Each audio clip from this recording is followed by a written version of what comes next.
first step of mounting a tire onto a rim is tire identification. Look for markings on the tire like this, which indicate tire position. Other markings may look like this, where the inside of the tire is specified. You will need to lubricate the tire bead prior to installation. I prefer this wax-based paste over other water-based lubricants. Coat the end of the brush and lubricate the two beads of the tire. The beads are the areas of the tire that contact the rim. You don't need a lot of lubricant, just enough to coat the beads. Place the tire on the rim at an angle, leaving yourself room to swing the arm into position over the rim. You will not need to make any adjustments at this time unless you unlock the lock bar. Right here at the back of the head is where the tire needs to be placed. Lift the tire into the groove at the back of the head and push the tire onto the rim. Make sure the pressure sensor is away from the head. Again, think of the rim as a clock. This will be approximately 10 o'clock. Using the rotation pedal, slowly rotate the turntable, ensuring that the tire stays under the installation head. Continue rotating the turntable until the first bead installs, and then bring the pressure sensor back to the 10 o'clock position.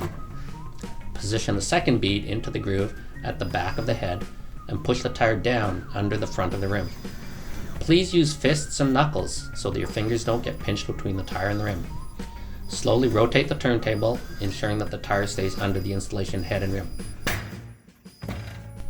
Once the second bead is installed, you can unlock the lock bar, swing the arm out of the way, and inflate the tire.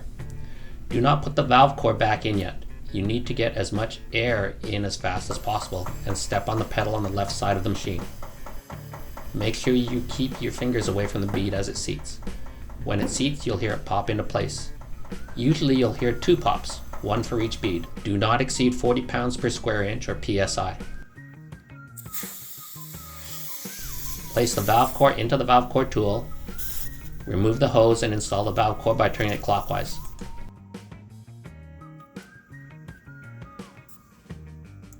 Double check your pressure and bring it up to the pressure specified on the sticker inside the driver's door.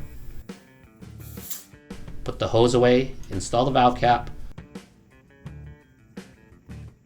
unclamp the rim from the turntable, and put your assembled tire and rim on the floor. It is now ready for balancing before being installed on the vehicle.